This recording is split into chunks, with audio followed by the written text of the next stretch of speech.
Hello friends, आप सभी कैसे हैं। मैं उम्मीद करता हूँ आप सभी ठीक होंगे। यहाँ फ्रेंड्स हम बात करने वाले हैं एक इम्पॉर्टेंट और एक इंटरेस्टिंग टॉपिक के बारे में जिसका टाइटल है what is migration and how to use it. बिल्कुल, माइग्रेशन क्या है, ये कॉन्सेप्ट इतना इंपॉर्टेंट क्यों है और इसे हम यूज़ क्यों करते हैं, इन सारे कॉन्सेप्ट को हम इस वीडियो में देखने वाले हैं। उससे पहले मेरी छोटी सी रिक्वेस्ट है, अगर आप इस चैनल पे नए हो, सब्सक्राइब नहीं किया है, फटाफट चैनल को सब्सक्राइब कर दीजिए। आपके सब्सक्राइब करने से मुझे प्यार और चैनल को सपोर्ट मिलता है। तो यहाँ फ्रेंड्स जो पहला क्वेश्चन है माइग्रेशन क्या है, उसके बारे में डिस्कशन स्टार्ट करते हैं। तो सिंपल, माइग्रेशन एक प्रोसेस है जिस प्रोसेस को यूज़ करके हम क्रिएट करते हैं कुछ क्लास फाइल्स, और जिन क्लास फाइल्स को यूज़ करके हम क्रिएट करते हैं डेटाबेस टेबल। तो कहने का मतलब है हमारे पास PHP Spark CLI के अंदर कुछ कमांड्स हैं जिन कमांड्स को यूज़ करके हम क्रिएट करते हैं माइग्रेशन क्लास फाइल्स, और उन क्लास फाइल्स के अंदर हमारे पास कुछ मेथड्स हैं, कुछ सेटिंग्स हैं। उन सेटिंग्स को यूज़ करके हम क्रिएट करते हैं डायनेमिक टेबल स्ट्रक्चर। इस पूरे प्रोसेस में, इस पूरे वीडियो में हम देखने वाले हैं कि माइग्रेशन क्लास को किस तरीके से क्रिएट करते हैं, इनके कौन कौन से बेसिक सेटिंग्स है और इनके सेटिंग्स को कैसे यूज़ करके टेबल स्ट्रक्चर को क्रिएट करते हैं। तो सबसे पहले एक और बात, जितने भी माइग्रेशन क्लास हम क्रिएट करेंगे वो सारे के सारे स्टोर होंगे हमारे इस ऐप फोल्डर के अंदर, डेटाबेस के अंदर, और यहाँ पर इस माइग्रेशंस फोल्डर के अंदर। तो फिलहाल ये एम्प्टी है। चलते हैं प्रोजेक्ट टर्मिनल पे, और यहाँ पर अगर मैं टाइप करूँ PHP Spark, एंटर प्रेस करूँ, तो हम देख पाएंगे हमारे इस जनरेटर्स वाले सेक्शन में हमारे पास कमांड है दैट इज़ मेक माइग्रेशन।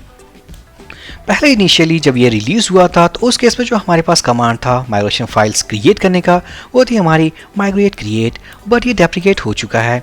तो यहाँ हम यूज़ करेंगे मेक माइग्रेशन कमांड, जिसे यूज़ करके हम क्रिएट करेंगे एक माइग्रेशन फाइल, और जैसे इस फाइल को हम क्रिएट करेंगे ऑटोमेटिक तरीके से वो स्टोर होने वाला है हमारे इस फोल्डर स्ट्रक्चर के अंदर।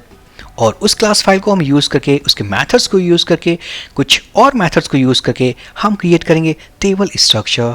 तो सिंपल, अपना फर्स्ट माइग्रेशन फाइल हम क्रिएट करेंगे, बट उससे पहले अगर हम जाएं इस .env फाइल में, तो यहाँ फ्रेंड्स हमने इन सारा कुछ तो ये पास कर लिया था, बट डेटाबेस नेम को हमने पास नहीं किया था। तो सिंपल, इस वाले एप्लीकेशन के लिए हम यूज़ करेंगे CI4 डेटाबेस 1। तो सिंपल, हम इसे कॉपी कर लेते हैं और यहाँ इसे पुट कर देंगे। पुट करने के बाद हम इसे क्लोज कर देते हैं और जाएंगे टर्मिनल पे। PHP Spark हम यूज़ करने वाले हैं make migration command to create a migration class, और उससे पहले अगर इसके हेल्प मैनुअल को ओपन कर लें, PHP Spark help make migration. अब यहाँ पर मैं प्रेस करूँगा एंटर, तो हम देख सकते हैं मेक माइग्रेशन कमांड का हेल्प मैनुअल।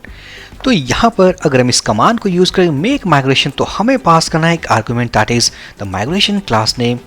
इसके अलावा हमारे पास काफ़ी सारे ऑप्शंस हैं जो आने वाली वीडियोस में ऑब्वियसली हम यूज़ करेंगे, बट फिलहाल हमें सिंपल से कमांड को यूज़ करके एक क्लास नेम को स्पेसिफाई करके हम क्रिएट करने वाले हैं अपने फर्स्ट माइग्रेशन क्लास फाइल। अब इस क्लास फाइल को हम क्यों क्रिएट करेंगे, क्योंकि हर एक माइग्रेशन क्लास को यूज़ करके एक टेबल स्ट्रक्चर को हम क्रिएट कर सकते हैं। तो सिंपल, हम मान लेते हैं हम क्रिएट करना चाहते हैं एक स्टूडेंट्स टेबल, तो उसके लिए क्रिएट करेंगे एक माइग्रेशन क्लास फाइल। तो यहाँ फ्रेंड्स मैं कहूँगा PHP Spark मेक माइग्रेशन, और उसके बाद हम पास करने वाले हैं migration class name that is create students underscore table. Enter press करते ही हम देख पाएंगे हमारे पास एक माइग्रेशन क्लास क्रिएट हो चुकी है हमारे माइग्रेशंस फोल्डर के अंदर। चलते हैं एडिटर पे, हम जाएंगे ऐप फोल्डर के अंदर, डेटाबेस के अंदर, माइग्रेशंस फोल्डर के अंदर, और यहाँ पर हमारे पास माइग्रेशन क्लास फाइल है। हम देख पाएंगे ये क्लास है। इस क्लास के अंदर हमारे पास दो मैथड्स हैं that is up method and down method. अभी के लिए मैं बता दूं, ये जो अप मैथड है इसे यूज़ करके हम क्रिएट करते हैं टेबल स्ट्रक्चर, और इस ड्रॉप मैथड को यूज़ करके हम अपने टेबल को ड्रॉप करते हैं अपने डेटाबेस से। तो सिंपल, अगर कोई कहे कि टेबल स्ट्रक्चर को क्रिएट करना है तो हम क्या करेंगे, तो उसके लिए सबसे पहले माइग्रेशन कमांड को यूज़ करके हम क्रिएट करेंगे फर्स्ट एक माइग्रेशन क्लास फाइल। उस क्लास फाइल के अंदर हम काम करेंगे इस अप मैथड के अंदर। अब किस तरीके से टेबल स्ट्रक्चर को डिफाइन करते हैं यह हम भी कुछ देर में समझेंगे, बट उससे पहले अगर मैं बात करूं सबसे पहले इसके नेमिंग कन्वेंशन के बारे में, तो हम देख पाएंगे हमारे पास कुछ डेट टाइम फॉर्मेट है, उसके बाद क्लास नेम है। तो हम जाएंगे इसे समझने के लिए, हम चलते हैं कॉन्फ़िग फोल्डर के अंदर, मेन सेटिंग्स वाली फाइल को ओपन करेंगे दैट इज migrations.php। तो यहाँ इस फाइल में हम देख पाएंगे इनेबल्ड इक्वल्स टू ट्रू। इसका मतलब सक्सेसफुल तरीके से ये एप्लीकेशन माइग्रेशन कॉन्सेप्ट को यूज़ कर सकता है। अगर ये फॉल्स हो जाए तो इस कॉन्सेप्ट को हम यूज़ नहीं कर पाएंगे। नेक्स्ट हमारे पास टेबल माइग्रेशंस। इसका मतलब जब हम माइग्रेशन क्लास के हेल्प से टेबल को क्रिएट करेंगे अपने डेटाबेस में, तो बाय डिफ़ॉल्ट हमारे पास एक और टेबल जनरेट होने वाली है, दैट इज़ माइग्रेशंस। नेक्स्ट हमारे पास कुछ फाइल फॉर्मेट है, हम देख पाएंगे इसी टाइम फॉर्मेट को यूज़ करके इसने उस क्लास फाइल को क्रिएट किया है। तो हम जाएंगे अपने माइग्रेशंस फोल्डर के अंदर और इसे ओपन कर लेते हैं। अब यहाँ पर इस अप मेथड को यूज़ करके हम क्रिएट करने वाले एक टेबल स्ट्रक्चर। तो हम क्या कहने वाले हैं, जो टेबल नेम होगा दैट इज स्टूडेंट्स।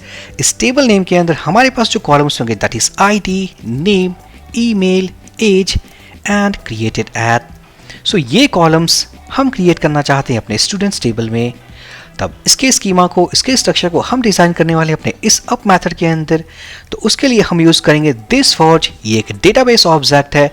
इस ऑब्जेक्ट के हेल्प से हम कॉल करेंगे डेटाबेस मेथड्स और उन मेथड्स को यूज़ करके हम क्रिएट करेंगे टेबल और इन कॉलम्स को भी डिज़ाइन करेंगे। तो simple this forge. First method हम कॉल करेंगे ऐड फील्ड। नेक्स्ट होने वाला है this forge add primary key. Next होने वाला है this forge and create table. अब एक एक करके इन सभी मेथड्स को हम यूज़ करते हैं। तो फर्स्ट हम जाएंगे इस ऐड फील्ड में। इसके अंदर हम पास करेंगे एक एरे स्क्वायर ब्रैकेट और इसके अंदर उन सारे कॉलम्स को और उनके डेटा टाइप्स को हम मेंशन करने वाले हैं जो हम इस टेबल के अंदर क्रिएट करेंगे। तो इस टेबल के अंदर जो नंबर ऑफ कॉलम्स होने वाले हैं that is ID, name, email, age and created at. तो एक एक करके उनको स्पेसिफाई करते हैं। तो आईडी, नेम, ईमेल, एज की जगह पे कर दें gender and finally created at. तो हमने सारे कॉलम्स को इस ऐड फील्ड के अंदर स्पेसिफाई कर दिया है। अब बात है इनके डेटा टाइप्स के बारे में। तो सिंपल हम जाएंगे अपने फर्स्ट आईडी कॉलम के साथ और यहाँ पर होने वाला है इसका जो टाइप होगा that will be integer type. So int. इसका जो लेंथ होने वाला है that is constant equals to let's say 50 characters या 11 कैरेक्टर्स इज ओके। नेक्स्ट होने वाला है auto increment equals to true and unsigned equals to true. तो यहाँ हम देख पाएंगे जो आईडी कॉलम जो हमने स्पेसिफाई किया है अपने इस टेबल में, जो फर्स्ट कॉलम है उसके सारे प्रॉपर्टीज को हमने सेट कर दिया है। अब ये आईडी कॉलम होने वाला है एक इंटीजर टाइप की वैल्यू के साथ। इसका जो मैक्सिमम लेंथ होगा of 11 characters, auto incremented column है, साथ ही साथ अनसाइंड। तो सारा कुछ करने के बाद चलते हैं नेक्स्ट कॉलम की ओर। तो हमारे पास है नेम फील्ड। इसका जो टाइप होगा that will B varchar। So varchar constant, इसका मतलब फील्ड लेंथ। तो ये होने वाला है 50 कैरेक्टर्स और हम चाहते हैं कि इस वाले कॉलम में वैल्यू कंपलसरी है, रिक्वायर्ड है। तो उस केस में ये होने वाला है नल इक्वल्स टू फॉल्स। इसका मतलब इस कॉलम में नल इंसर्ट नहीं कर सकते। नेक्स्ट हमारे पास ईमेल और एक और चीज नेम कांस्टेंट नल। नहीं, सब कुछ हो चुका है। चलते ईमेल के पास एरे। इसी तरीके से यहाँ भी हम इंसर्ट करेंगे स्ट्रिंग वैल्यूज। तो उसके लिए हम लेंगे varchar कांस्टेंट जो कि नेक्स्ट फील्ड है, फील्ड लेंथ 50 कैरेक्टर्स या कह लें 80 कैरेक्टर्स इज ओके और ये भी कंपलसरी है। तो उस केस के लिए होने वाला है null equals to false. In case अगर कहीं नल वैल्यू एक्सेप्टेड है तो उस केस में ये होने वाला है नल इक्वल्स टू ट्रू। अब ये जेंडर कॉलम है। इस वाले केस के लिए हम डिफाइन करने वाले इनम टाइप सो दैट कि एक डेटा सेट को हम डिफाइन कर सकें। उस इनम वाले सेट में हमारे पास होगा मेल, फीमेल एंड अदर। तो यहाँ क्या होगा, टाइप इक्वल्स टू इनम। इसके बाद हमें चाहिए अपने इस कॉलम के अंदर बाय डिफॉल्ट वैल्यूज। तो उसके लिए डिफाइन करेंगे कांस्टेंट और इसके अंदर होने वाले सेट ऑफ वैल्यूज जैसे कि मेल, फीमेल एंड अदर। मान लेते हैं इस कॉलम में कुछ डिफॉल्ट वैल्यू अगर हमें रखना हो अपने जेंडर वाले फील्ड के लिए तो हम डिफॉल्ट की को यूज़ करेंगे। और यहाँ पर अगर मान लें कि बाय डिफ़ॉल्ट अगर हमने कोई भी रो इंसर्ट किया अपने इस टेबल में तो बाय डिफ़ॉल्ट जो वैल्यू होने वाला है that is equals to male. And finally हमारे पास जो लास्ट कॉलम है that is created at, some spelling mistake, so created at ये होने वाला है डेट टाइम और जो डिफ़ॉल्ट वैल्यू होगा इसके लिए that is default current underscore time stamp. तो यहाँ फ्रेंड्स हमने ऐड फील्ड मेथड को यूज़ करके हमने सारे कॉलम्स को डिफाइन कर दिया है, साथ ही साथ डेटा टाइप को स्पेसिफाई कर दिया है। जैसे आईडी के लिए ये होने वाला इंटीजर वैल्यू, नेम के लिए varchar, ईमेल के लिए varchar और जेंडर के लिए enum type created at date time. मान लेते हैं हमारे पास एक और फील्ड है एज के नाम से, हम उसे भी ऐड कर देते हैं। एक और कॉलम ऐड करते हैं जैसे एड्रेस के नाम से, तो हम क्या करने वाले हैं यहाँ एक एज कॉलम भी ले लेते हैं, साथ ही साथ एड्रेस कॉलम भी ले लेते हैं। तो ये एड्रेस कॉलम होने वाला है type equals to text, so type equals to text और इस केस में नल इक्वल्स टू ट्रू, इसका मतलब ये एक ऑप्शनल फील्ड है।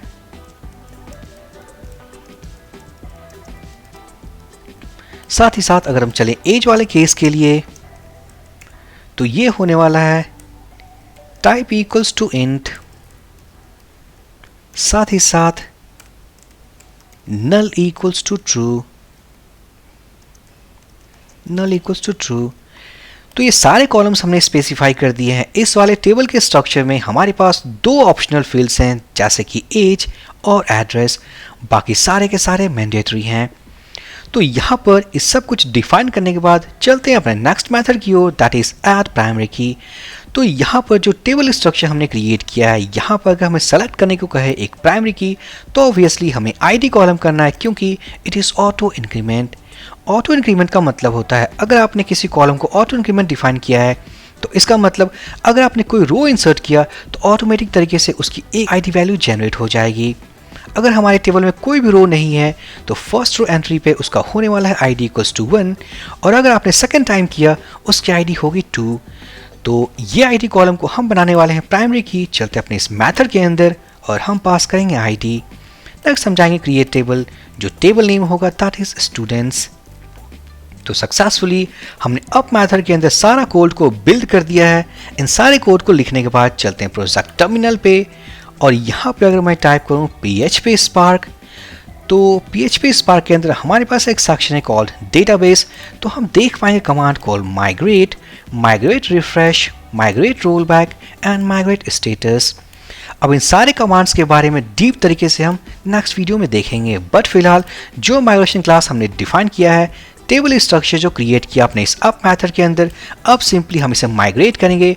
माइग्रेट करने के बाद अपने टेबल स्ट्रक्चर को अपने डेटाबेस के अंदर क्रिएट करेंगे। तो यहाँ मैं क्या करूँगा, यहाँ इन कमांड्स में से मैं यूज़ करूँगा माइग्रेट कमांड।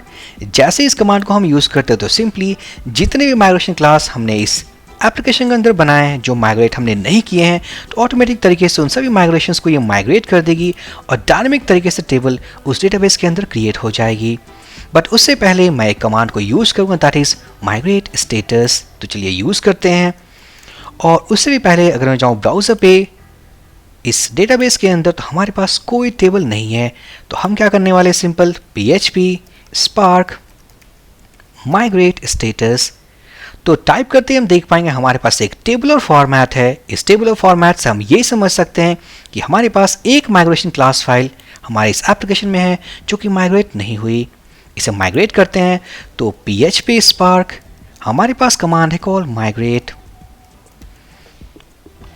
तो यहाँ फ्रेंड्स हमारे पास कुछ एरर है, that is you have an error in MySQL syntax default current time stamp. I think कुछ एरर है इस वाले कॉलम में। चलते हैं एडिटर पे, हम जाएंगे ऐड फील्ड मेथड के अंदर।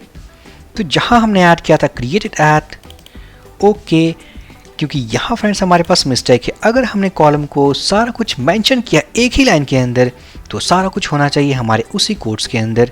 तो जैसा क्रिएटेड ऐड कॉलम नेम है, इसका जो टाइप है, इसका जो डिफ़ॉल्ट वैल्यू है, सब कुछ एक ही लाइन में है। तो हमें सभी वैल्यू को बाइंड करना होगा एक सिंगल कोड के अंदर। सब कुछ सेव करने के बाद चलते हैं टर्मिनल पे।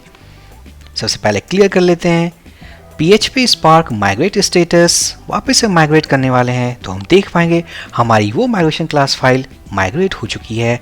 चलते हैं ब्राउज़र पे, रीलोड करते हैं तो सक्सेसफुल तरीके से हम दो टेबल स्ट्रक्चर को देख सकते हैं जैसे कि माइग्रेशंस एंड स्टूडेंट्स।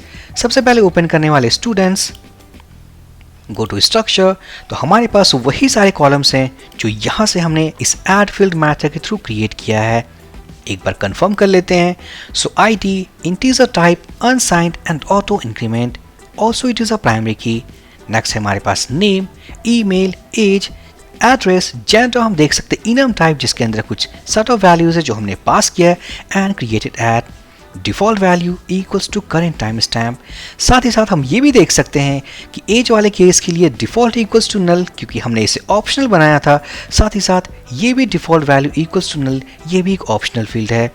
बाकी के ये सारे fields like name and email default equals to none, इसका मतलब इट इज़ रिक्वायर्ड।